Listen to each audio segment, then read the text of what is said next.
بسم اللہ الرحمن الرحیم۔ السلام علیکم دوستو۔ آج وہ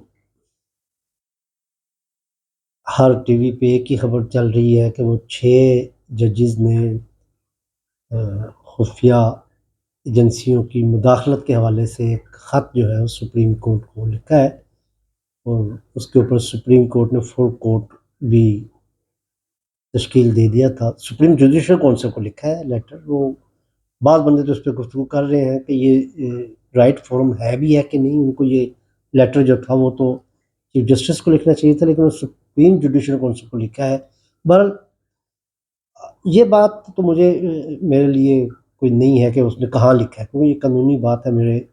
اتنا نالج نہیں ہے اس کے بارے میں کہ ان کو لیٹر کہاں لکھنا چاہیے تھا، اور وہ بہتر سمجھتے تھے 6 جج۔ لیکن جو اس میں عام چیز ہے وہ یہ ہے کہ ججز کے ساتھ یہ جو مداخلت کا معاملہ ہے، ان کی آزاد مرضی اور آئین کے مطابق ان کے فیصلے کے راستے میں کسی کی بھی مداخلت، کسی ایجنسی کی ہو، کسی اسٹیبلشمنٹ کی ہو، کچھ بھی ہو، یہ مداخلت ان کی جو ہے وہ ذمہ داریوں کی راہ میں رکاوٹ جو ہے، یہ کوئی اچھی بات نہیں ہے، خوش ہمارے ملک کے لیے، ہمارے اداروں کے لیے، اور پاکستان کی آزاد ریاست کے لیے۔ آزاد ریاستوں میں یہ تو نہیں ہوتا ہے، یہ تو بالکل ایسے ہی ہے جیسے آپ ابھی دور غلامی سے ہی نہیں نکل پا رہے۔ یہ تو مطلب ناقابل وہ ہے، کیا کہنا چاہیے، نا پسندیدگی کی نظر سے اس بات کو نہیں دیکھا جا سکتا کہ اداروں میں بیٹھے ہوئے جو لوگ فیصلے کر رہے ہیں، وہ جو ہے جو فیصلہ وہ دینا چاہتے ہیں اس کی راہ میں وہ رکاوٹ ہے۔ آپ کو پتہ ہوگا شوکت عزیز صدیقی صاحب، میرے خیال میں 2018 میں ان کے ساتھ یہ واقعہ پیش آیا تھا، ان کے ساتھ بھی ہوا تھا، اور انہوں نے اس کا ذکر کیا تھا کہ ان کو ایجنسیوں نے دھمکایا ہے، اور یہ وہ کہتے ہیں کہ یہ فیصلہ آپ نواز شریف کے بارے میں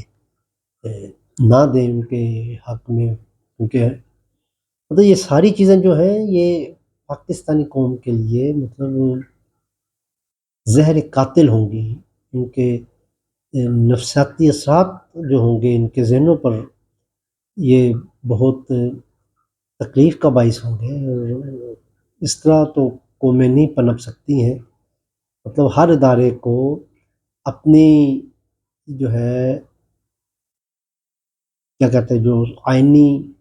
ان کی جو متعین کر دیے گئے حدود، اس کے اندر رہنا پڑے گا، تب جا کے یہ جو معاملات ہیں مملکت کے تو یہ چلتے ہوئے نظر آئیں گے۔ اس شکل میں تو مشکل ہے، یہ جو یکجہتی ہے اس ملک کی، اس کی راہ میں بھی یہ چیز رکاوٹ ہوگی۔ یہ جو ادارے اگر آزاد نہیں ہیں گے اور اس میں مداخلتیں ہوں گی، تو یہ جو آپ کے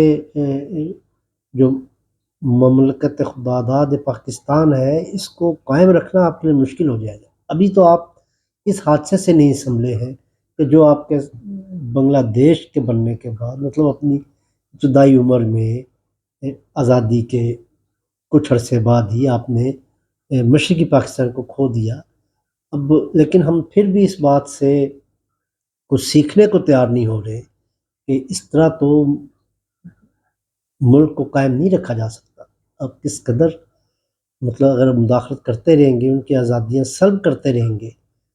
حکمران جو ہیں وہ اگر اپنی آزاد مرضی سے، ادارے اپنی آزاد مرضی سے کام نہیں کر سکیں گے، تو یہ بہت سنگین نتائج اس کے نکل سکتے ہیں۔ تو ہمیں اس کے لیے اپنے اداروں کے ساتھ کھڑا ہونا پڑے گا، تو اس میں رعایت ہمیں نہیں دینی چاہیے کہ اس بات کو کسی نتیجے میں پہنچانا ضروری ہے کہ مداخلت کیوں ہو رہی ہے، اس کے پس پردہ حقائق کیا ہے، اس کے اوپر مکمل تحقیقات ہونی چاہیے۔ میرا تو یہی مطالبہ ہے کہ یہ تحقیقات کروائی جائے کہ یہ کون ہے ان ججوں کو جنہوں نے یہ کیا ہے، ڈسٹرب کیا، اس کے خلاف ایکشن ہونا ضروری ہے۔ بہت شکریہ۔ السلام علیکم۔